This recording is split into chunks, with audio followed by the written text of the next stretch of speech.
नमस्कार, जोहार, आदाब। मैं हूँ आपका आज़ाद और आप देख रहे हैं जोहार न्यूज़। अभी अम्बेडकर पार्टी ऑफ इंडिया पुराना समाहरणालय दुमका के समक्ष धरना दे रहे हैं।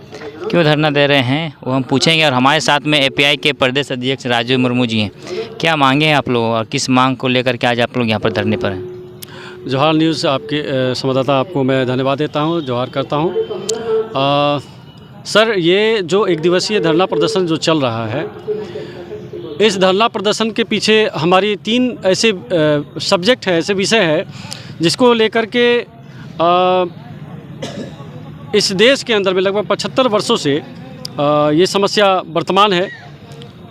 पहला कि ये जो 5th शेड्यूल एरिया के अंदर में यानी कि आर्टिकल 244 एरियाज़ के अंदर में जो भी प्रावधान बनाए जाने थे संवैधानिक तरीके से, जो संविधान बनाए जाने जो अधिनियम बनाए गए, उस अधिनियम के अकॉर्डिंग जो नियमावली बनानी चाहिए वो उस आधार पर नहीं बना।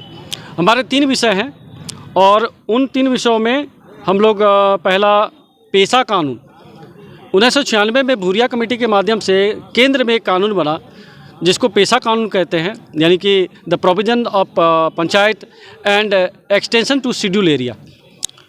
तो ये एक शेड्यूल एरिया का प्रोविज़न था ताकि वहाँ की जो ग्राम सभा थी, जो रूढ़िगत ग्राम सभा थी, उसको वो ताकत मिले। लेकिन 1995 में एक और कानून को लेकर आया जिसे हम लोग पंचायती राज अधिनियम कहते हैं। उस अधिनियम के कारण शेड्यूल एरिया में जिस प्रकार से त्रिस्तरीय चुनाव हुआ, उससे वहाँ की जो रूढ़िगत ग्राम सभा थी उसकी शक्तियाँ नष्ट होना शुरू हो गई। क्यों? क्योंकि जो कार्य वहाँ के जो मांझी हड़ाम थे या पढ़ा राजा करते थे, अब उसकी जगह मुखिया को नियुक्त कर दिया गया। इनडायरेक्ट लगभग 30-32 सालों से शेड्यूल एरिया के अंदर में जिस प्रकार से आर्टिकल 243 का जो वायलेशन हुआ और आर्टिकल 243 ZC का जो वायलेशन हुआ, उसको लेकर के ना तो विधायिका में बात हुई और ना ही इस पर केंद्र की सरकार ने हस्तक्षेप किया।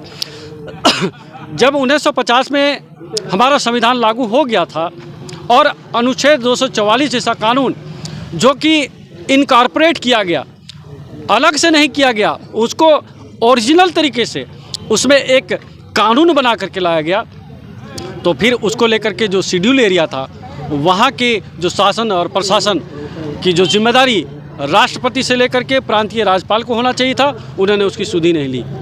दूसरी सबसे बड़ी समस्या ये हुई कि जो विधायिका थी, जब वहाँ स्टेट की जो सरकार थी, उन्होंने असंवैधानिक तरीके से नगर पालिका की शक्ति को ज़बरदस्ती शेड्यूल एरिया में उन्होंने डालने का प्रयास किया। तो हमारा ये विरोध है कि जिस प्रकार से अनुच्छेद 244 के अंदर में 5वीं अनुसूची और 6वीं अनुसूची का प्रावधान रखा गया, आज 7 सिस्टर्स स्टेट्स के अंदर में 6वीं अनुसूची का कानून पूरी तरह से लागू है। वहाँ की ऑटोनमस काउंसिल, वहाँ की जो ग्राम सभा है, वहाँ के जितने रेवेन्यू रिसोर्सेज हैं उस पर वो नियंत्रण कर रहा है।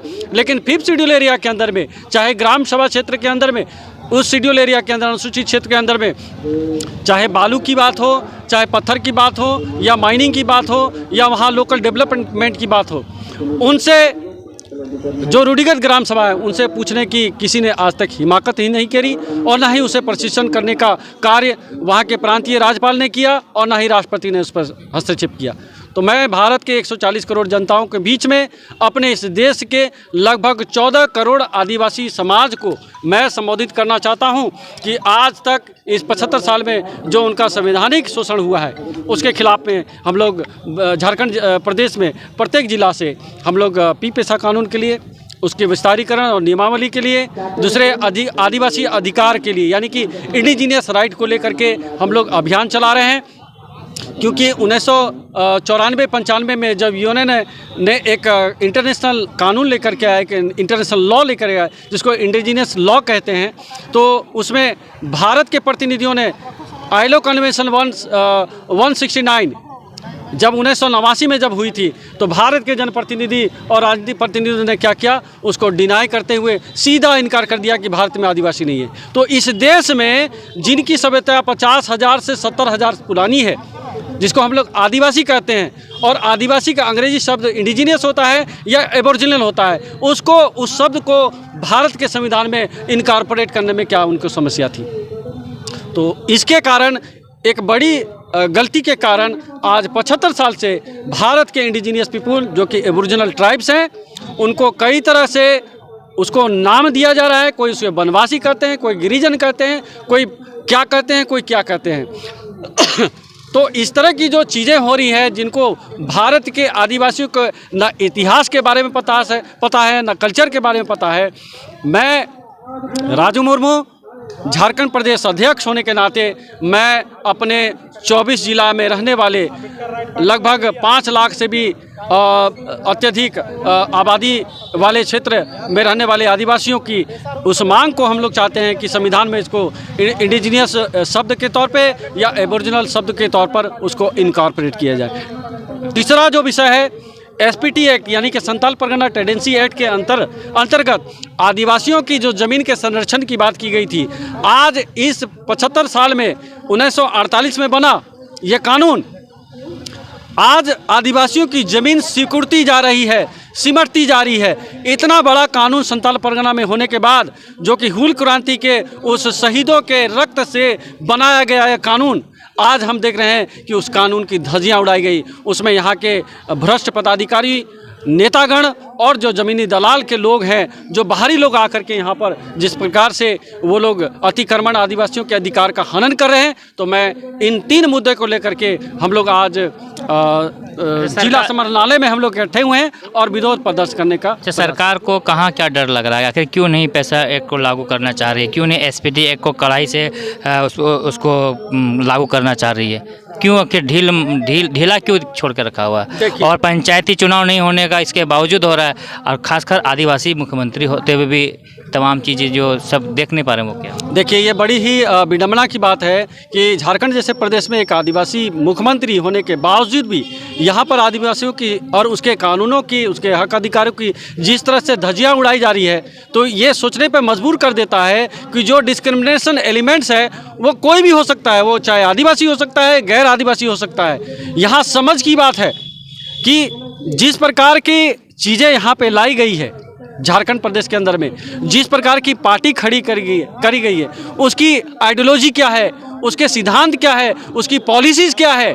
विदाउट पॉलिसीज़ कोई भी पार्टी, उसका कोई अर्थ नहीं होता है। अब आप लोग क्या कीजिएगा? आप झारखंड का बना 22 साल हो गया, अभी तक आप लोग का पैसा एक लागू नहीं हो रहा, ना ही एसपीटी एक्ट को कड़ाई से यहाँ पर उस पर कड़ाई की जा रही है। क्या करना, आगे क्या प्लान है? जी, जब कोई नियम को तोड़ करके अपनी ही सिस्टम को वहाँ पर इनकॉर्पोरेट करने की कोशिश करता है, तो मैं बता देता हूँ आपको कि इससे जन विद्रोह होता है।